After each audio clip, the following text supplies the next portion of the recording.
जय श्री राम। ये रामायण का वो प्रसंग है जब राम जी सीता को रावण से बचाकर अयोध्या तो वापस ले आए थे, लेकिन अयोध्या वासियों में जो सीता के प्रति नज़रिया था, ये उसी की कहानी है। आशा करते हैं आपको ये कहानी अच्छी लगेगी। चलिए शुरू करते हैं। जब राम सीता को रावण से बचाकर अयोध्या ले आए थे, तब सारे अयोध्यावासी अत्यंत प्रसन्न हुए थे। जब अयोध्या में शासन करते हुए बहुत समय बीत गया, तब एक दिन राम जी सीता के गर्भवती होने का विचार पाकर बड़े ही प्रसन्न हुए। वे सीता से बोले, प्रिय, अब तुम शीघ्र इस वंश को आगे बढ़ाने वाले पुत्र रत्न प्रदान करने वाली हो। इस समय तुम्हारी जो भी इच्छा है मैं उसे अवश्य पूरी करूँगा। तुम निसंकोच होकर मुझे अपने मन की बात बताओ, तुम क्या चाहती हो। अपने पति के ये वचन सुनकर सीता मुस्कुराते हुए बोली, स्वामी, मेरी इच्छा एक बार उन पवित्र तपोवनों को देखने की हो रही है।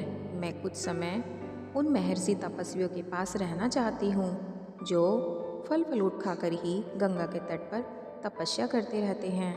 कम से कम एक रात वहाँ रहकर मैं उन्हें उग्र तपस्या करते हुए देखना चाहती हूँ। इस समय बस यही मेरी एक इच्छा है।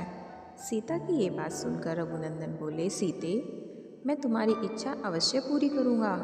कल प्रातःकाल ही मैं तुम्हें गंगा तटवासी ऋषियों के आश्रम की ओर भेजने की व्यवस्था कराता हूँ। इतना कहकर राम सीता से विदा लेकर राज दरबार की ओर गए और राज दरबार से समय निकालकर फिर वे अपने मित्रों में बैठकर हास्य विनोद की वार्ता करने लगे। अपने मित्रों से बातों ही बातों में राम जी पूछने लगे कि मित्रों, आजकल नगर में किस बात की चर्चा हो रही है। नगर के लोग मेरे सीता, लक्ष्मण, भरत और अन्य भाइयों सहित माता कैकेयी के विषय में क्या क्या बातें करते हैं। भद्रे ने उत्तर दिया, सौम्य, आपके विषय में अच्छा ही चर्चा सुनने को मिलती है।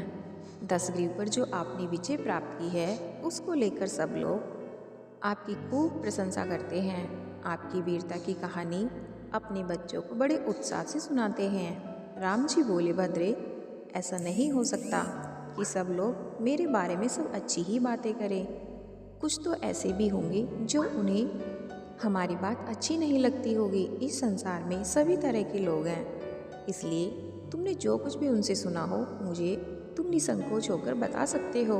यदि उन्हें मुझसे कोई परेशानी भी होगी तो मैं उस परेशानी को दूर करने की चेष्टा करूँगा।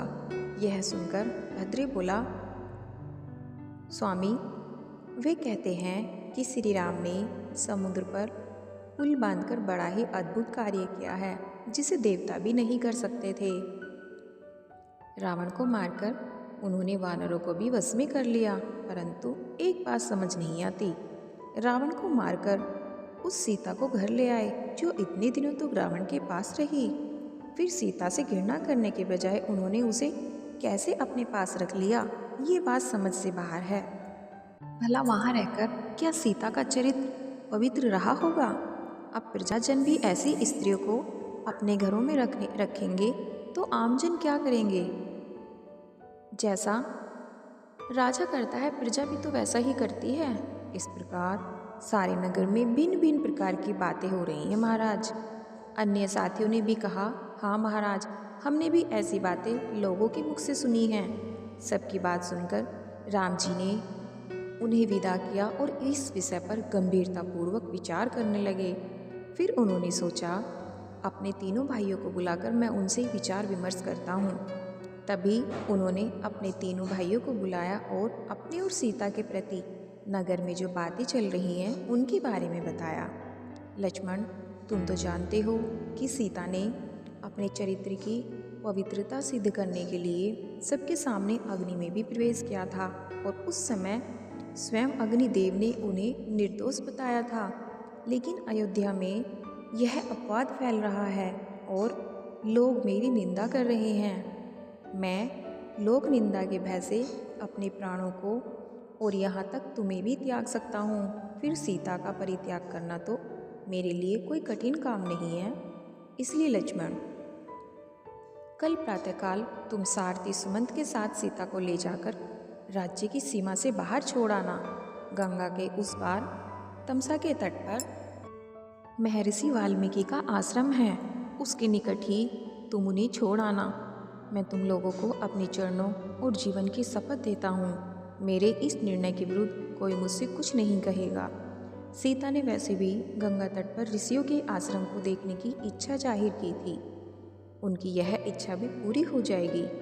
इतना कहकर आंखों में आंसू भरे हुए राम जी मौन होकर चुपचाप बैठ गए।